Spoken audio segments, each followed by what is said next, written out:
So, you find yourself on the UnrealEntGaming channel. How fortunate for you. I, Lord Frieza, will spare your life as long as you subscribe and turn on notifications.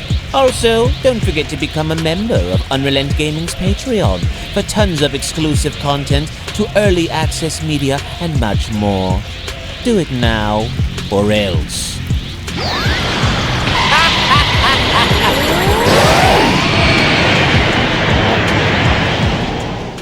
So with our heroes now proven to be successful enough in getting past Tamagami 3 and gaining one of the many Demon Realm Dragon Balls and making their way forward, their initial journey through the Demon Realm and having to reach Gomah's castle now continues, as I want to welcome you all to my Dragon Ball Daima anime episode number 9 review. And this was undoubtedly a very special episode for so many reasons, and from the very beginning I would say that I was a little bit skeptical. I was a little worried with how they ended up entering this episode, because with the way we came off of episode 8, which was a tremendously amazing episode to begin with, this one more or less in the beginning was kind of slow in seeing our heroes having to reach some weird hotel, only for a bunch of thieves inside of this hotel to go as far as to notice that, hey, what are the odds that these random group of individuals just so happen to be carrying one of the many Dragon Balls that is set within the Demon Realm, literally right there, right before their very eyes, to which all of this from the very beginning, if Goku didn't go as far as to take off the little hat that Pansy had given him, then they could have saved themselves a lot of trouble in having to combat these thieves after having to see the Dragon Ball, especially after having to see that Goku really didn't have demon ears, so he didn't really belong here to begin with either, you know? But be that as it may, the initial journey to get to this location and having to see Goku shower and seeing our heroes kind of wind on down and settling in was pretty cool. And it was only a little later on, after everyone fell asleep, and I typically wasn't really ever a fan of Goku becoming a child, whether that be in GT or in Daima or any other rendition if it's not OG Dragon Ball, but what I will say that kind of had me laughing and smiling a bit was to see Goku kind of just walk about in the middle of the night while everyone was sleeping, and he was trying to keep watch and he was trying to stay up, but at the same time, being the complete goof that he is, we see how he's throwing punches, he's throwing kicks, he's trying to keep his eyes open, and it's so funny with the way they ended up doing this little transition, because he went from actually throwing a bunch of punches to later getting very tired, which kind of goes as far as to shed a bit more light in kind of showing you that Goku really isn't accustomed to this little body of his, you know? So initially when I had seen this, it brought me back to the good old OG Dragon Ball days when Goku used to act exactly like this, and so that was one thing that I will say that really made me smile a lot more than it should have, because it was just so goofy to begin with, you know? But even to that, a little later on, after everything kind of subsided and our heroes were then shown having to take their leave, we then ended up seeing something that I never would have thought that I would ever come to see, and I actually think that it kind of fits because he's so small. He's a miniature-sized character of who he is, you know? And that is undoubtedly, unquestionably seeing Vegeta within a legitimate club in the Demon Realm, right? And to see him kind of walk about with that grumpy-looking face that he always has and his arms being crossed the way they were, he just so happened to have walked in this place, and with everyone being shown picking on him immediately, the reason why I also really enjoyed this tidbit a lot more than anything else that we've seen early on in Daima is because, if all else, I think this fits. I think this works. I think that by seeing a little pissed off Vegeta roam around in the Demon Realm kind of looking for Goku and company, only to be shown having to come across trouble later on and having to deal with it himself, the way Vegeta went about this by whooping everybody in that club and the way the lights were flickering and the way everything was set up, by no means was Vegeta nervous or fearful of anything given the situation of where he was and how he was at a strong disadvantage by being outnumbered. This, I believe, really worked. And so even from that point on, when transitioning on over to finally see Gomah, what I'm really happy to finally see is how Gomah is beginning to now understand how big of a threat Goku actually is to himself and the Demon Realm, if he wants to look at it that way, because it was only upon with Degusu having to kind of tell Gomah like, hey, you know, he kind of went as far as to beat Tamagami 3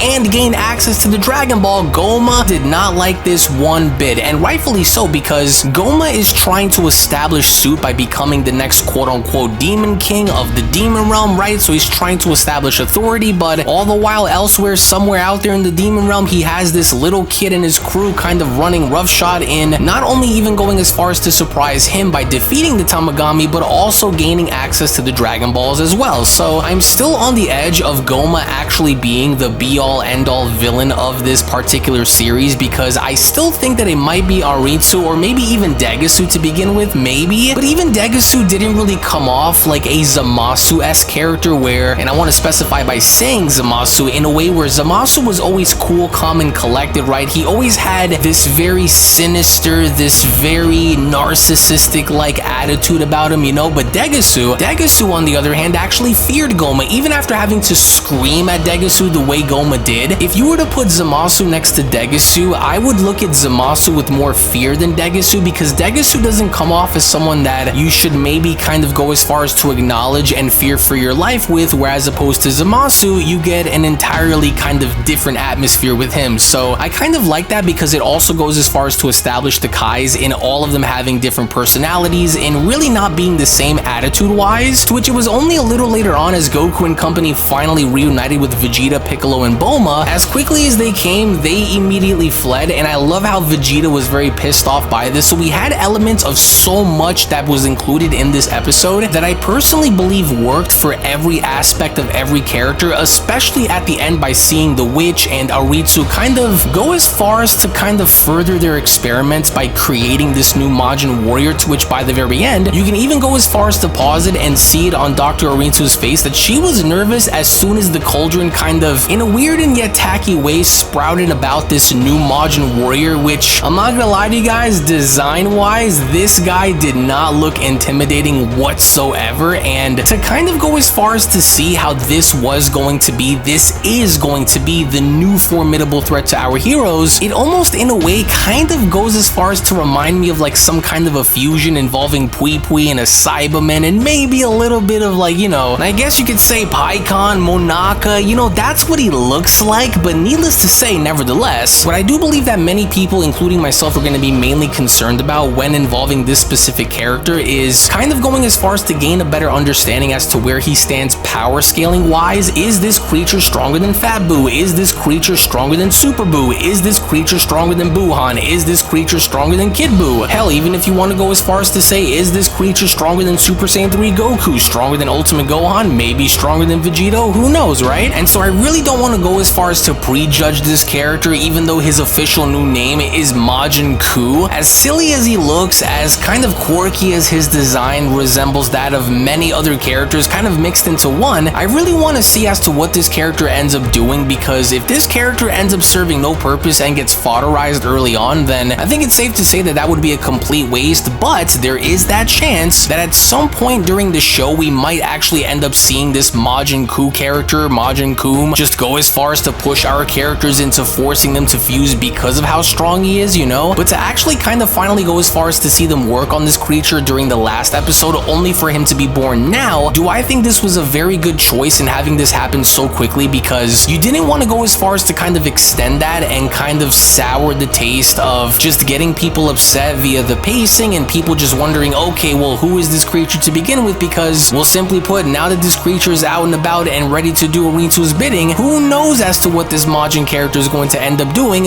once he ends up coming across our heroes. But even now, by the end of all of this, I want to go ahead and get your thoughts and opinions down in the comment section below about what you guys thought about Dragon Ball Daima anime episode number 9, and more importantly, is how exactly do you guys feel about Dragon Ball Daima's overall direction alongside its pacing, because we currently know now that Dragon Ball Daima now isn't really going to be that long of a series to begin with, and so we're kind of maybe looking at a ballpark of maybe just around 20 to 25, maybe even 30 episodes to begin with. So if Dragon Ball Daima is supposed to be ending sometime roughly around during the spring, right before the summertime, then given everything that we've seen transpire in Dragon Ball Daima so far, do you guys enjoy the overall direction? Do you believe that maybe it's too slow? Do you think that maybe it's perfect? Let me know what you all think down in the comment section below, to which again I want to thank you all so much for tuning in and thank you all so much for your time. To where, as always, if you also just so happen to be new to the channel and of course love Dragon Ball and anime, then I do encourage for you all to go on over and smash that subscribe subscribe button, on top of making sure to give this video a big fat thumbs up by smashing that like button down below. Tune back in for more. Thank you all so much for tuning in. As I'm really not gonna lie to you guys and say, to kind of close off this video with, is I'm really glad that there's so many backstabbers within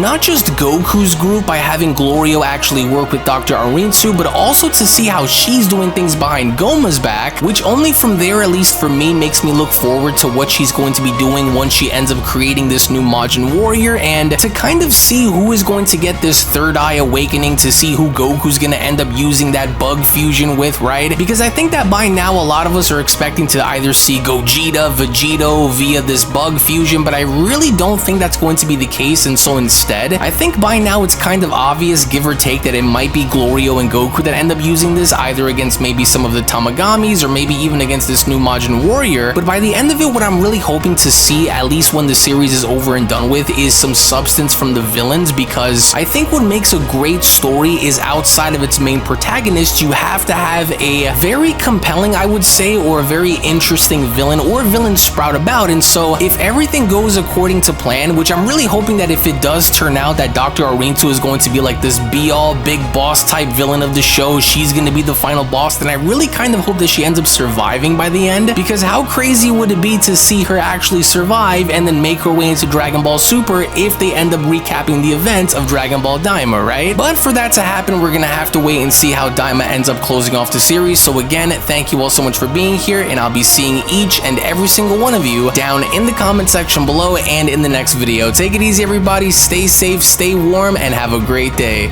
Peace. Hello! Did you know that you can stay up to date with the latest Dragon Ball content by simply subscribing to UnrealEntGaming? Also, don't forget to follow on these social media platforms, you sexy son of a bitch. Roshi! Silent Cell, me and the fans are having a moment. That's right. I know what you want. Extra long, thick Dragon Ball content. Quality reviews with flawless editing. Yeah, you'd like that, wouldn't you? You dirty bitch. Roshi, the fuck? God damn it, I need them to subscribe, Cell. And we're demonetized. Yeah, screw it. Let's cut to the video.